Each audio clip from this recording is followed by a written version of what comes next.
Welcome back to the second episode of my own little personal show. We started about 2 Saturdays ago, my own sort of show where we're getting back into the things of the NBA. Next episode that you guys see, we'll probably be talking about some media day stuff and some things like that because I believe that happens maybe this weekend, starting this weekend for some teams.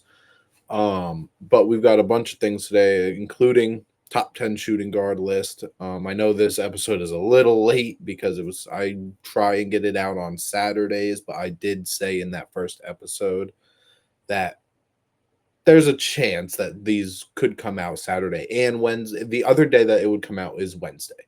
So today, so when you're getting this. Um, got a couple things I want to talk about before shooting guards. But before we get there, make sure you guys like and subscribe. If you guys like this, enjoy this, comment below what you think about everything. Make sure you go and follow me on my socials, TikTok.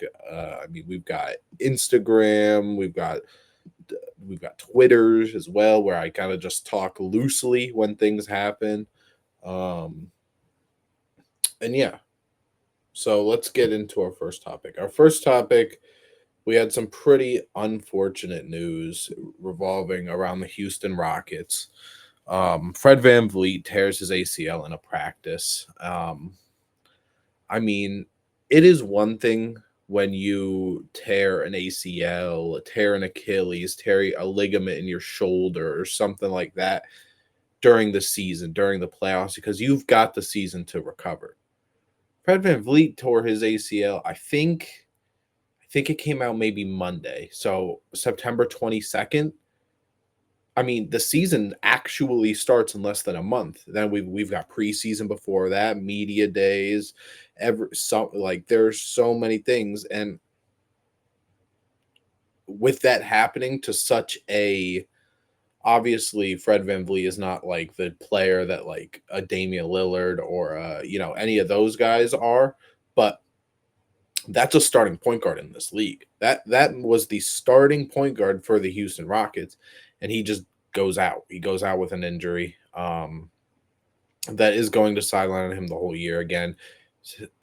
Like I don't even think there's a question about it. We're going to talk in a little bit about somebody who did have an injury similar earlier this year.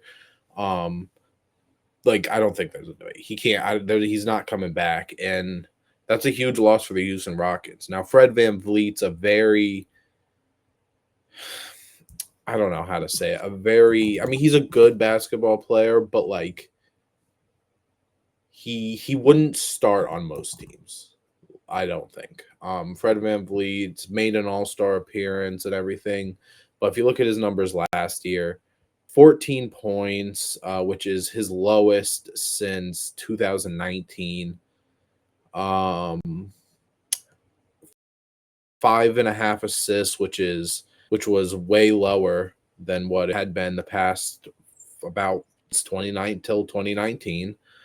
And he shot 34% from three, which the year before he shot almost 39%, but then the year before that, his last year in Toronto, he shot 34. And then the year before that, his All-Star year, he shot almost 38. So he shoots a lot of threes. There's not a lot of players that you could say he shot 34% from three, less than league average, and is still a good player, especially what do they have him listed at on Basketball Reference? A 6-foot point guard. He's a good defender for his size too. It's a very certain player, but for the Houston Rockets, he's a big part of it. I do think that if this happened at almost any other position, the Houston Rockets wouldn't have been too upset unless obviously it was like Men Thompson, Kevin Durant saying, like one of the top dogs, but like they're bad. They can't. I don't know all the technicalities to it, but I believe they can't. They don't have any money. They don't have a roster spot, and they can't trade the guys like Dorian Finney-Smith, Clint Capella, Steven Adams, Jayson Tate, Aaron Holiday, Jeff Green. Like there's a ton of players they just can't trade. So I said on Twitter, I would say this is probably the Amen Thompson start of his point guard career in the NBA. And if it goes how I think it could go, I don't know if Fred VanVleet will be starting ever again on this team. Unless obviously if they don't find somebody better that could fill out maybe the off guard or something like that. But again, if Aaron Holiday, Reed Shepherd gonna have to play some minutes now, right? Like I think everybody was expecting, for Reed Shepherd to maybe play a little more than he did last year. Team was deep, didn't really need him, wasn't necessarily ready. Now they need to hope that he's ready to not, he doesn't have to play 28 minutes a night, but like he's got to be able to show that he can play, boom, 20 minutes if he needs to. And, maybe Amen Thompson has a little injury in a game and has to sit out a quarter. They need someone they can rely on. And I'm sure it's going to switch between him and like Aaron Holiday.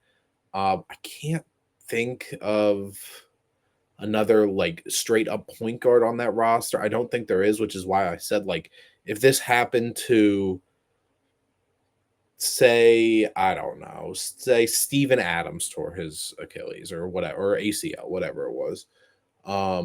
They signed Clint Capella. They're good. They got Sengun, they got Capella. If this happened to Tari Eason, then okay, they still got KD, still got a men who can play a lot of positions. They got Dorian Finney-Smith, they got Jayson Tate if they want to give another shot. Like the point guard is the worst spot that this could have happened for them, and it sucks even more that it's one of their starting five. Now, granted, I think this opens up a new window that the Houston Rockets and Ime Udoka could do where, like, you could run a lineup of straight wings in Alperen Sengun. You could run a lineup that's got Amen Thompson at the 1, KD at the 2, Tari at the 3, Jabari at the 4, and Sengun at the 5. There's also a world where maybe you do, give Reed Shepherd a start or two, you do maybe Dorian Finney-Smith starts instead of Tari Eason, maybe, something like that. Granted, there's still, again, a month till the actual season starts, just under, but so they can still obviously figure it out and will in that time, but it sucks the timing of it, of course. So yeah. Next, I want to talk about something that doesn't really matter, but I'm going to talk about it as I'm doing these top, at each position. The NBA top 5 players in the league, like, has been what it's been for a while. And I don't, not necessarily a while.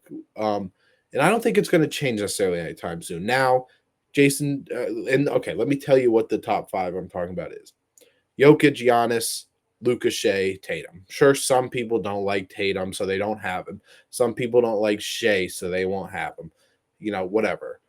That's how it's been for the last 2 or 3 seasons. Like I genuinely don't think that, and you could probably go further. The only thing that I would say is that like around 2022, 2023, when Embiid was healthy, there was an argument at the time for Tatum or Shea being out and Embiid being in one of those spots. But other than that, that's what the top 5 has been. Jokic and Giannis has been at the top for 7-8 years, maybe.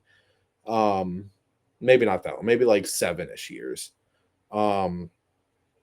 Shea, I mean, as much as you don't like the guy, if you don't for whatever reason, he just won MVP, Finals MVP, scoring leader, all in the same season. He's a top 10 player, and he's been all NBA first team for a couple years now. Even averaged 30 the past, I think, 3 years. Luka's been a top 5 player probably since 2020. And then Tatum, I would have, I've probably had this top 5 since 2021, maybe 2022. Again, Embiid hasn't been healthy enough. That will change. Obviously, Tatum will not be healthy for this season. That's something that we're going to talk about next. I think the only 2 players that could change that, and honestly, if they're changing it, it's the bottom of that top 5. They're not going to get into the top, like 1, 2, and at least not in the next coming years. But like There's only 2 players I think that could happen. Maybe 3, but the 2 definite that could happen: Anthony Edwards, Victor Wembanyama. The third that I would say, and I'm because I buy pretty heavy on this guy, is Cade Cunningham at some point. Again, I don't think Anthony Edwards and Vic are going to be top 5 this season, but come the 2028 season, I wouldn't be surprised if Victor Wembanyama is in there. Obviously, Anthony Edwards, like, now who's falling out? Hey, I don't know. Maybe as Jokic Giannis gets old, who knows? Who knows? But like, I don't really think there's even an argument to the top 5. Again, if you don't like a player, that's cool. If you don't like how they play, but the top 5's been the top 5. Jokic Giannis, no, you can't disagree. Top 5, you literally cannot. Luka, I don't think you can. Obviously injured last year, so maybe he didn't have the greatest season. But if we're saying when he's healthy, I like top 5. Shea, again, we just talked about Shea. Tatum. Those 5 players have been all NBA first. I believe those 5 have been all NBA first team the last 2 or 3 seasons. I think before Shea, it was like Curry was maybe in there, but like Tatum's made it 4 years in a row. All NBA 4 years in a row. Luka before this season made it 5 in a row. Giannis has made it every year so far this decade and a couple before, and same with Jokic. Like I really don't think that there's a debate to it. And then that other player we were talking about, I said we would talk about Jayson Tatum. So Jayson Tatum went on Stephen A. Smith, and I watched parts of it that I'm going to talk about. And the main thing that has been circling around is him saying, I haven't confirmed that I won't be back this season, or what, in his own words, obviously. He said, I haven't confirmed that I won't be back. Okay. And then he goes into saying, he's not rushing. Of course, you don't rush anything like that. Non-contact tears, like you're good when you're good. He said he doesn't go to rehab 6 days a week for no reason. Like his mind, he wants to be back this season. Of course, I'm sure if the Damian Lillard, if Tyrese Halliburton, if Kyrie Irving could say, boom, I want to play basketball right now, including Tatum, they would. Fred VanVleet, I'm sure he would. It's the goal, right? You want to be out as little time as possible, but you also want to make sure you're good. As a Celtic fan, I know I'm like Celtic fan. Hey, listen, I just like it. So I'm trying to up my other team apparel. I am a Celtic fan, though, of course. It depends on how the season's going, right? If come All-Star break, hypothetically, he's perfect. He's ready to go. He thinks he's good, and the Celtics are top 4 seed still somehow. Sure, come back. Why not? But if we're floating around the 7 seed, even lower, we're stuck in the play-in. There might not be too much hope. Maybe there's some other knick-knack injuries going to like a Payne Pritchard, a Derek White, even hella Jaylen Brown. It depends on how the season goes. I don't think we would ever have a definitive answer until at least the start of the calendar year. Yeah, I don't know. I think you're playing a dangerous game. I think you're playing a dangerous game. But yeah, let's get into our top 10 shooting guards. So honorable mentions I've got here. I'm sorry. Honorable mentions I've got CJ McCollum and Jalen Green. Did not make my list. I think they would have been the first 2 out. I'm not sure. Hard to say, of course. But yeah, those are my first 2 out. CJ, very reliable type of guy. He injured relatively last year. Now he's in Washington. Obviously, Jalen Green switches teams too, but yeah. All right. Anyways, let's get into our number 10 spot. Number 10 shooting guard is Andrew Nembhard. Andrew Nembhard played 65 games last year. 10 points per game, which is a career high. 5 assists per game, career high. 3.5 rebounds per game, career high. 1.2 steals per game, career high.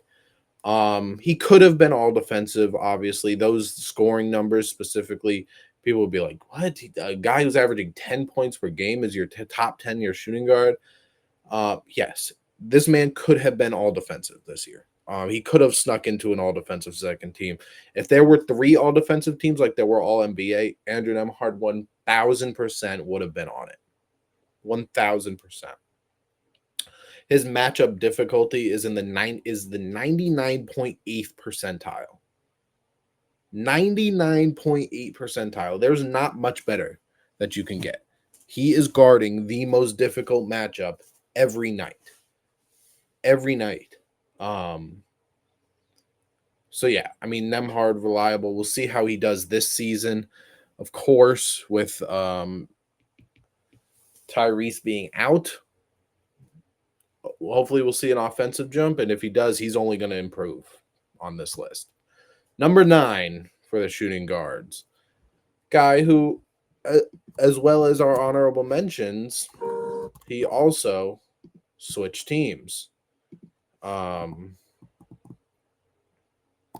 Yes, he also switched teams. Sorry. Desmond Bane. Desmond Bane is my 9th shooting guard. He played 69 games last year. He averaged 19.2 points per game, 6.1 rebounds per game, which is a career high, and then about 5.5 assists per game. 39% from 3 on 6 attempts. And now he's going to be in Orlando. Basketball Reference projects him to average 22, similar shooting splits, like 39%. He's going to get 6 assists, obviously in Orlando where he's needed. His value is needed. And yeah. Okay. So that Desmond Bane is my 9th point guard. 8th shooting guard, is Austin Reeves. Austin Reeves played 73 games this year. He averaged 20.2 points per game, which is a career high. Just under 6 assists per game, which is a career high, and 4.5 rebounds per game, a career high. Almost 38% from 3. Just one of the best, he definitely has his moments where he is the primary playmaker, but I think as an off-ball secondary playmaker, Austin Reeves is one of the better guys that you're going to get in the league. And mind you, those numbers, 26 and 4 on 38% from 3, he averaged this with LeBron James on his team. And half AD, half Luka as well. Not everybody's going to be able to do that. That's not a thing that just anybody can do. Averaging 20 alongside LeBron, unless you're Kyrie Irving, Dwayne Wade, Anthony Davis, not a lot of players are doing that. And for a guy who, he hasn't made an all-star game, probably never will, but you talk about role players, they're Austin Reeves is a damn good role player. And speaking about that, I wanted to say this before I started my list. Shooting guard is a very weird position in the league today, to where other than the I'm going to spoil it a little bit, the top 3 shooting guards, right? We all know who they are. It's a lot of role players / lower tier all-star guys, guys who made it maybe once or are some of the better role players and have a super specific role. And you're going to see that in a few spots, but remember that the shooting guard position used to be Michael Jordan, Kobe Bryant, Tracy McGrady, Vince Carter, Allen Iverson. The shooting guard's not very star-studded anymore. And for some guys like James Harden, he's a point guard now. There are players shooting guard's not what it was before. A lot of the positions aren't, but shooting guard takes a big change, right? So remember that. My number 7 shooting guard, Zach LaVine, 74 games this year. He averaged 23.3 points per game, 4 assists per game, 4 rebounds per game, and maybe the most insane stat for Zach LaVine is um he averaged 44.6% from 3 on over 7 attempts per game. 7 attempts per game. Do you know he almost 45% from 3 is insane, especially for a guy of Zach LaVine's volume.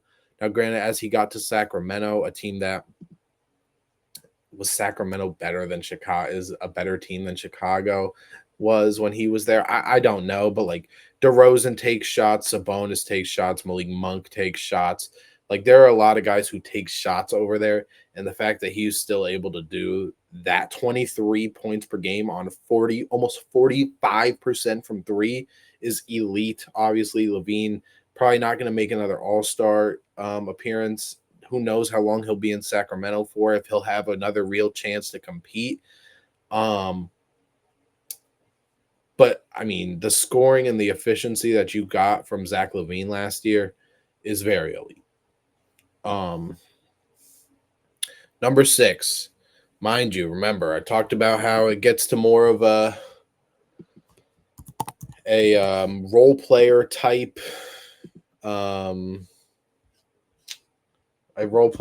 stuff in shooting guard. Now, I'm not saying role players and these players aren't good, but like the 6th best point guard was a guy that on my list was a guy who made All NBA. 6th best shooting guard, not making All NBA. So just remember that. But my 6th best shooting guard is Mikal Bridges.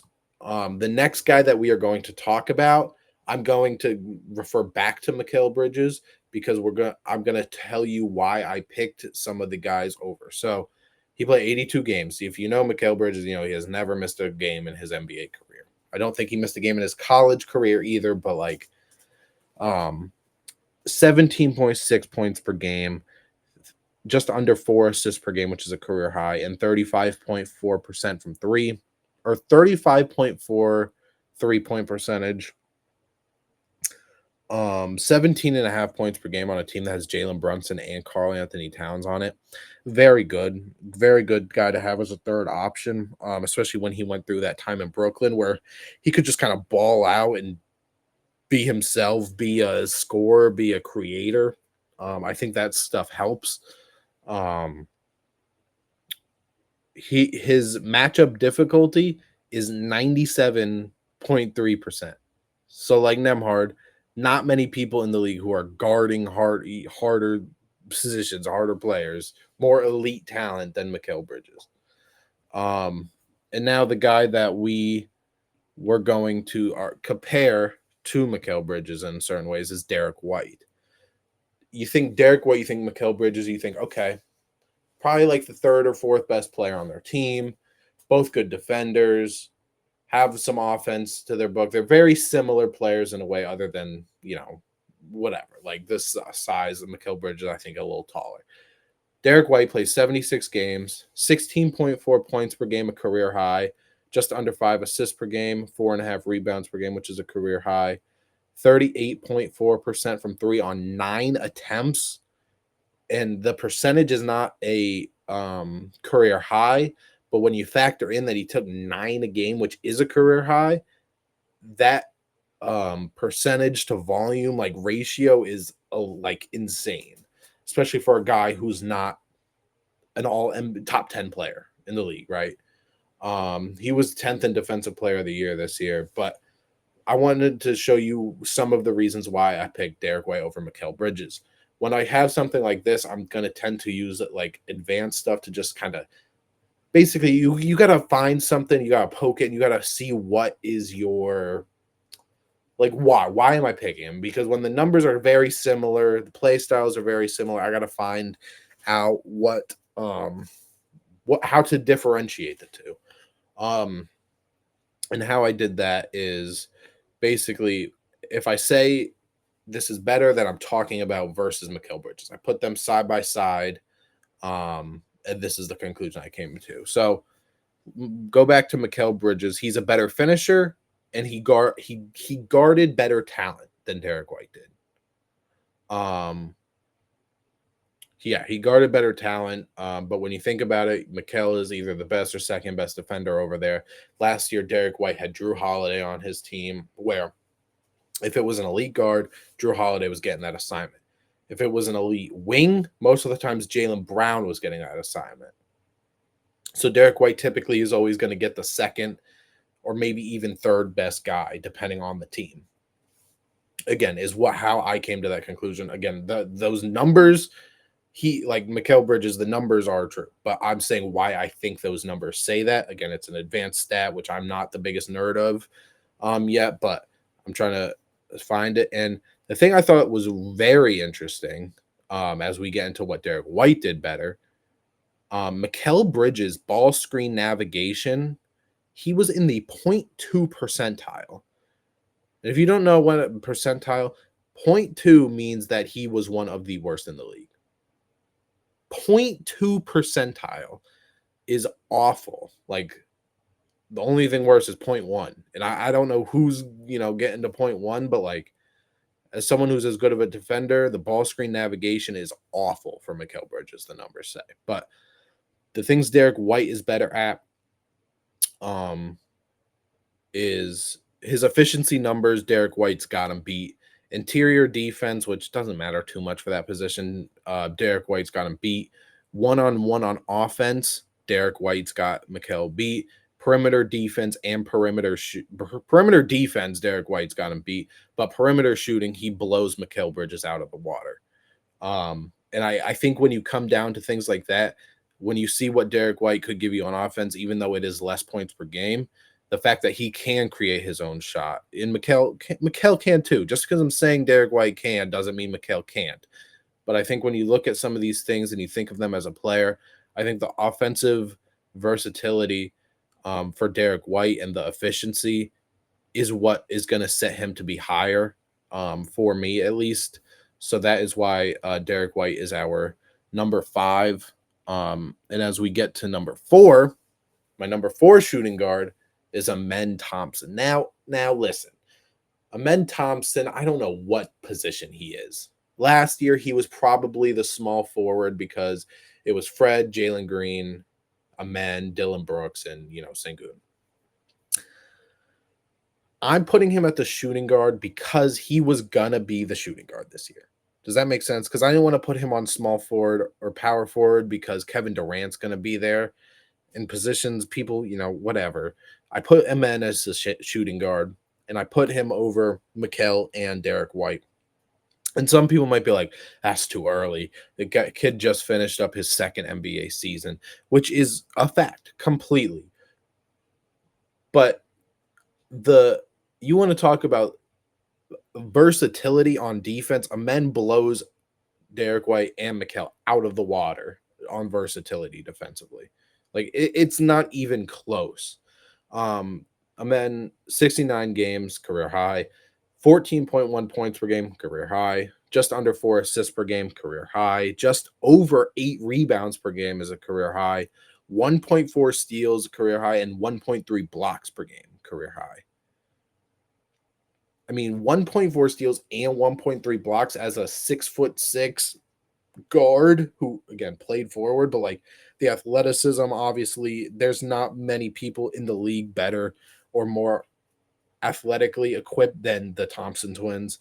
I think he's going to take another jump. If you watched my video from maybe Monday, I was predicting All-Stars and I had him in as one of my wild cards. I mean, Amen Thompson, the value, like, I think the prototype of the Thompson twins, of a Tumani Kamara, of a Bilal Coulibaly, like those guys that they are these big wings that are athletic, they defend super well, they can rebound, they can, play, make whatever, but maybe their shooting isn't on par yet. And granted, Tumani Kamara is a better shooter than the Thompson twins and stuff like that. But like, I think those wings that can do everything, but their shooting might be less than what desired. I think teams are going to be okay with that because a lot of team centers can shoot now. If that's what they're gonna do, and you got an Amen Thompson who can fly all around the court, play elite help defense, steal, block shots, guard the best players in the league. I mean, Amen Thompson gave people some issues. Obviously, the thing that comes to mind is Steph Curry, what he had did to Steph Curry in that one. I mean, granted, he guarded Steph Curry great, and it's super hard to guard Steph Curry, but like they had a game in there where they held Curry to what was it, 3 points at a playoff game? Like Amen Thompson is elite, and he's only in his second year, and he's only going to get better. And hopefully, if the offense comes around, if the jump shot if the perimeter shot becomes maybe league average, it's over. It's over for the league. He's going to be higher than fourth if the jump shot becomes league average, and he gets the offensive bag up. It's over. It is quite literally like, and he may still be able to jump without the elite jump shot, but he was fifth in defensive player of the year, first team all defense. Amen Thompson steals the number 4 shooting guard spot. And as we get to my number 3 shooting guard guy, I mean, these top 3 for shooting guards, it seems like they switch every year. This year, Devin Booker is going to be my number 3 shooting guard. Listen, Booker did not have a great year for his expectations. Wasn't an all-star, had no awards. They didn't even make the play-in. He played 75 games. He averaged 25.5 points per game, set just over 7 assists, which is a career high, 4 rebounds, and then 33% from 3, which is a career low. The efficiency was not as good as you would hope for. And yeah, again, didn't make the playoffs or play in, didn't get any awards. Like, I don't know. I'm just saying, like, that is really what it came down to me. When you look at what the other 2 did, and if you haven't figured out who the other 2 are, shooting guards, then lock it. Those players had better seasons. Like, there's not too much else that I could say. Number 2 shooting guard is Donovan Mitchell. Donovan Mitchell, 71 games, 24 points per game, 5 assists, 4.5 rebounds, 1.3 steals per game, just under 37% from 3 on 9 attempts per game. And he did all that in 31 minutes per game because they were the best team in the East who won 64 games. Blowing teams out, beating teams to where, again, he only had to play 31 minutes a game. He's not playing 36, 37 minutes per game like some of these other guys. He was an all-star. He was 5th in MVP, 9th in clutch player of the year, and all NBA first team for the first time in his career. And obviously led the Cavs to the best team in the East, second best team in the league. Now, granted, what they do in the playoffs, obviously it's a little disappointing. Hopefully they can maybe change that around this year with a somewhat wide open Eastern Conference. But Donovan Mitchell has been, like, obviously he got, his rookie years and his first, I think, is it 5 years he spent with Utah.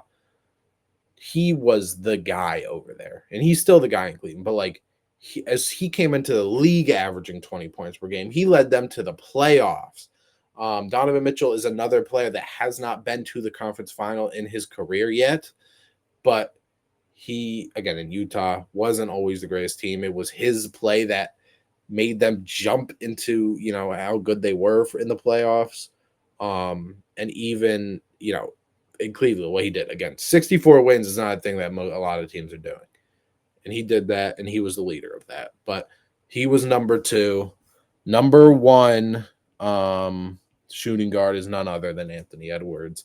This is not going to change. I think number 2 and number 3 between D. Mitch and Booker could change very well it could change as soon as next year. Anthony Edwards is not giving up that shooting guard spot for a while. Again, unless Amen Thompson gets an elite jump shot and averages 25 points while still being the defender he is, Anthony Edwards, I think, has got this shooting guard wrapped up for some years to come now.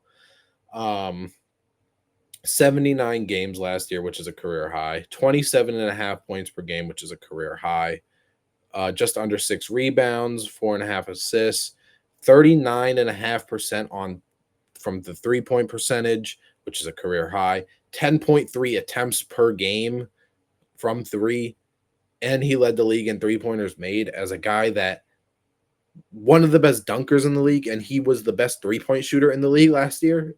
When you talk about how many he made, I mean, like that is one of those, like, if he can really develop that playmaking to become like, when he gets blitz or he gets trapped, to really be able to find his way out and, develop it almost in a way that like Tatum did, right? Tatum was not looked as a plus playmaker for his position.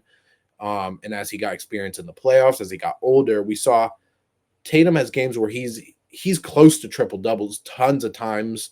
He can get double digit assists if he needs to. He can be the team's point guard, even if there is a Drew Holiday, a Derek White on the team. Anthony Edwards gets that in his game. Again, when we were talking about players who are top 5, it's going to be hard for Anthony Edwards to not be considered in things like that, because Anthony Edwards, where you talk about athleticism, can score at any level, 3-point, mid-range, driving to the hoop. Again, 6 rebounds per game. The volume he takes them at, like, there's not many players in the league doing that. He was an all-star. He was all-NBA second team, 7th in MVP, 3rd in clutch player of the year. Brought the Timberwolves to 2 back-to-back conference finals appearances in a loaded West. Even this past year when they were a 6 seed, they still made it there. Anthony Edwards is a special man. But that is going to do it. That is going to wrap up our top 10 shooting guards in this episode. There's some good stuff. Again, we talked about the Fred VanVleet and the Rockets stuff, which again is unfortunate. Talking a little bit about Tatum, talking a little bit about the top talent in the league overall, and then continuing on with our top 10 at each position. Next week, we will have top 10 small forwards, and small forwards, I feel like, is going to be a position very similar to shooting guard, because a lot of those elite small forwards, like LeBron, Tatum, kind of are all 4s now. There are still some good 3s that obviously, like, I can think of, especially off the top of my head, but we'll do that. We'll have some more stuff, probably talk about some media days, maybe some things that we're expecting from some certain teams. But yeah, that's it. This is the second episode of our new kind of show thing here. Comment below what you think. Comment any questions in general that you have. I would love to get a question segment at the end of these episodes. If you put your questions in the comments, it'll be looked at. It'll be probably answered on the next episode from when it comes out. But thank you for watching. Remember to subscribe, like, go follow my socials and stuff, where we upload clips and stuff all the time. Yeah, thank you for watching. Subscribe, like, comment, share with a friend, and let me know what you think.